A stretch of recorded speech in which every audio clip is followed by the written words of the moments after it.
नमस्कार दोस्तों, स्वागत है मेरे चैनल पे। मेरा नाम है सैम मुंडे। आज हम बात करेंगे यहाँ पे 10 साल बाद मुझे यहाँ पे आवश्यकता होगी लगभग 40 लाख की, तो मैं किस तरीके से यहाँ पे निवेश करूँगा, तो यहाँ पे इन्वेस्ट करूँगा, तो किस तरीके से मुझे प्लान होना चाहिए, आज हम इस वीडियो में बात करेंगे। इसमें आपको यहाँ पे म्यूचुअल फंड ऑप्शन मिलेगा, शेयर बाजार ऑप्शन मिलेगा, सोना चांदी ऑप्शन मिलेगा, और कोई यहाँ पे किसी और जगह का भी ऑप्शन आपको यहाँ पे देखने को। यहाँ पे आप और जगह में आप ज़मीन जायदाद, यानी कि जो कि आप रियल एस्टेट कह सकते हैं, या फिर जो खेती बाड़ी की ज़मीन होती है वो कह सकते हैं, और बहुत ऐसे ऑप्शन जैसे कि और किस में आप इस चीज़ में जिस तरीके से कि जो कि यहाँ पे हमने यहाँ पे 3 ज़्यादा फोकस किया है। यहाँ पे अभी ये सोना चांदी बहुत फेमस हो चुका है, यानी फेमस यानी कि ज़्यादा यहाँ पे हाइप इसकी हो गई है, तो लोग ज़्यादातर इसमें निवेश करना चाहते हैं। सिक्योरिटी निवेश यानी कि फिक्स डिपॉजिट जितना रिटर्न बहुत ज़्यादा मिलता है। शेयर बाजार अनिश्चितता, म्यूचुअल फंड उससे आधार पर चलता है शेयर बाजार के। यहाँ पे म्यूचुअल फंड या म्यूचुअल ETF वगैरह, इंडेक्स वगैरह सब कुछ इसमें आ सकते हैं। तो हमने मेन यहाँ पे चीज़ें रखी वाली है।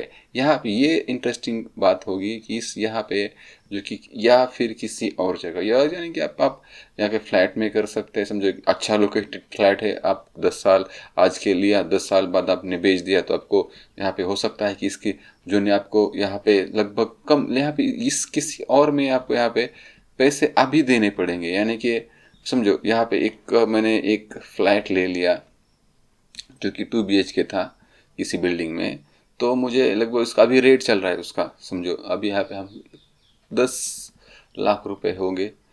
हमने ऐसा सोचा 10 लाख रुपए है, तो हमने इसमें कुछ 10 लाख रुपए डाले, और 40 साल बाद हमें 40 लाख रुपए मिले। यानी कि लगभग 10 साल बाद हमें हो सकता है 10 साल के बाद उसमें यहाँ पे 40 के अलावा 50 भी मिल सकते हैं, 1 करोड़ भी मिल सकते हैं इसमें।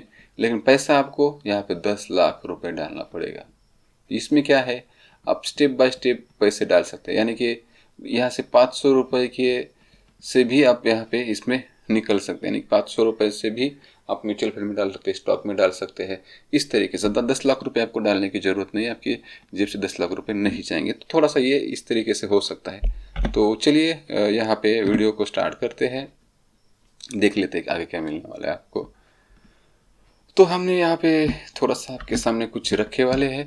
हम यहाँ पे एक अनुमान रखते हैं कि 12 वार्षिक रिटर्न आपको मिलेगा। यानी कि 10 प्रति माह हम 10,000 रुपये डालें तो हमें यहाँ 12 का रिटर्न मिलेगा। तो हमें यहाँ पे लगभग अनुमानित राशि होगी हमारी लगभग 23 लाख रुपये होगी। यानी कि अगर हमने यहाँ पे प्रति माह समझो म्यूचुअल फंड में डाला, जहाँ भी डाला जहाँ पे, लेकिन हम रिटर्न कितना पकड़ लाए, 12% का रिटर्न पकड़ लाए।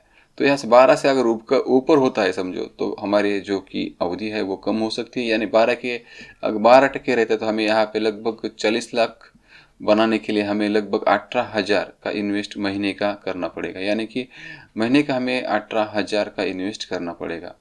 तो इस तरीके से तो हो सकता है। तो इस तरीके से हमने थोड़ा सा कैलकुलेशन किया है। तो यहाँ पे देख सकते हैं SIP में बैठने के तरीके। यानी कि अगर ये आप देखोगे कि सब कुछ SIP हो रहा है, समझो नहीं क्या, आज हम SIP बोलते हैं कि क्या क्या, समझो इस तरीके से वो बात तो सही है। लेकिन जो SIP करते हैं ना, वो स्टार्टअप SIP होनी चाहिए। यानी कि आपका जो आप समझो मेरे समझो 10,000 की SIP है, इसमें आपको मैं साल का 10% इसमें ऐड कर दूंगा। यानी कि इसमें ऐड कर दूंगा 10 साल का 10, समझो इस तरीके से। तो इसमें क्या होता है कि लगभग आप जितना जितना आप 10 10 साल 10% हर साल ऐड करते हैं, तो उस तरीके से क्या होता है कि आपकी जो अवधि है, यानी कि ये जो अवधि है वो कम हो जाती है। वो 7 साल भी हो सकती है, या फिर 5 साल भी हो सकती है। इस तरीके से ये जो अवधि रहती है ना, जो कि साल है, वो कम कम होते जाते हैं। तो इसलिए आपको SIP तो अभी सब कुछ SIP करे, आधा मार्केट SIP ने खा लिया है इसको स्टॉक में। तो उतना ज़्यादा आदमी जो जो कि रहता है, जो काम में बिजी रहता है, उसको ज़्यादा नॉलेज नहीं रहता, वो झंझट नहीं पढ़ना चाहता, तो वो ज़्यादा लोग आप SIP करते हैं या फिर इस तरीके। लेकिन इसमें से भी कुछ थोड़ा सा मास्टर होना चाहिए कि स्टेप बाय यहाँ पे स्टार्टअप SIP करें। यानी कि हर साल में 10% आपको यहाँ पे इसमें डालना पड़ेगा। किसमें? आपके SIP जो चालू है इसमें। तो यहाँ पे आप क्या कर सकते हैं कि इसमें रिटर्न पाने के लिए एक equity, small cap, mid cap, index fund या यहाँ पे जोखिम बहुत होती है, जोखिम अधिक होती है। तो ये ध्यान में रखने का, अगर आप इक्विटी में जाते हैं तो इक्विटी में आपको जोखिम ज़्यादा रहता है। अगर आप जोखिम लेना नहीं चाहते तो आप किसी सेफ जगह भी रख सकते हैं वो इस तरीके से। तो मैंने आपको यहाँ पे बताने की कोशिश की है कि किस तरीके से होता है, जो कि हमें हमारा जो लक्ष्य है वो यहाँ पे मिलने के लिए। तो हमें यहाँ पे एक विकल्प मिल जाता है एक दूसरे तरीके से, कि अगर आपने समझो इक्विटी में डाला तो उच्च जोखिम होता है, रिटर्न भी उसका अच्छा होता है। समझो हाइब्रिड में डाला तो रिटर्न कम मिलेगा लेकिन जोखिम भी कम रहेगा। इस तरीके से प्रत्यक्ष स्टॉक में डाला तो नहीं, स्टॉक में डाला तो आपको क्या करना पड़ेगा, इसका नियमित अध्ययन करना पड़ेगा, ये आवश्यकता होती है। स्टॉक का ये है, अगर आपके पास बहुत अच्छा नॉलेज है स्टॉक का, इसमें हर 2 महीने 4 महीने या फिर 6 महीने में आपको स्टॉक में पोर्टफोलियो आपका चेक करना पड़ेगा, उसमें कितना रिटर्न मुझे मिल रहा है, किस स्टॉक का रिटर्न कम दिया है इस महीने कम दिया है। मैं हर महीने 2 महीने में आपको 3 महीने आपको ये उसको एनालिसिस करना पड़ेगा। इस स्टॉक को बाहर, जो माइनस में गया है उसको बाहर पड़ेगा निकालना पड़ेगा, जो प्लस में है उसको अच्छे से यहाँ पे मैनेज करना पड़ेगा। जो यहाँ पे कुछ इस तरीके से आपका पोर्टफोलियो मैनेज होना चाहिए।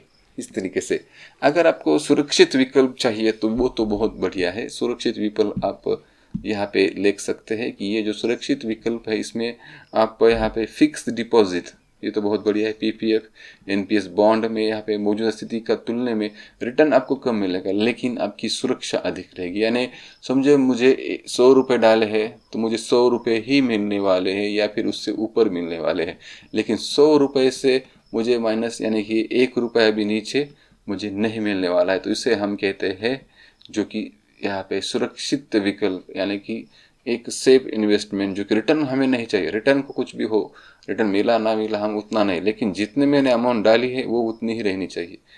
प्लस होना चाहिए लेकिन माइनस नहीं होना चाहिए। तो इस तरीके से तो हम यहाँ पे इसे कुछ कह सकते हैं।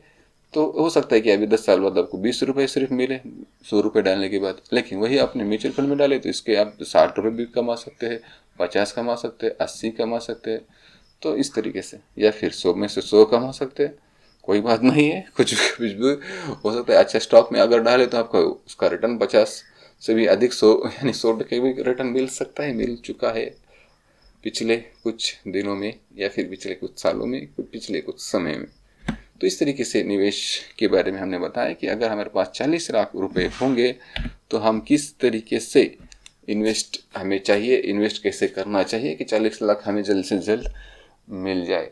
तो आज की वीडियो हम यही ठहरते हैं, मिलते हैं अगले वीडियो में इसी तरीके से, इसी कुछ अलग टॉपिक के ज़रिए जो कि हमें बनाने के हैं सभी को। यहाँ पे जो भी यहाँ पे जो नियोजन नहीं रहता है, उनका पैसों का मनी मैनेजमेंट नहीं रहता है, तो हम आम तौर पर उस दिशा में चल रहे हैं कि लोगों को अवेयर कर रहे हैं, लोगों को यहाँ पे सिखाने की कोशिश कर रहे हैं कि आप मनी मैनेज कीजिए। आपको जो भी नियोजन होगा वो नियोजन के रूप में आप पैसा यहाँ पे इस्तेमाल कीजिए। अगर आपने गलत तरीके से पैसे को यहाँ पे इन्वेस्ट किया या फिर गलत तरीके से पैसे आपने डाले कहीं पे, या फिर किसी का निर्णय गलत तरीके से होना पड़ा, तो आपका पूरी ज़िंदगी भी आपको उसको पछताना पड़ सकता है। तो अभी थोड़ा सा 10-5 मिनट दे दीजिए अपने जो मनी मैनेजमेंट है या फिर आपके जो भी नियोजन है उसे, और आगे चल के आप 10-12 साल में उसका नियोजन कर सकते हैं। तो बस आज के वीडियो में इतना ही।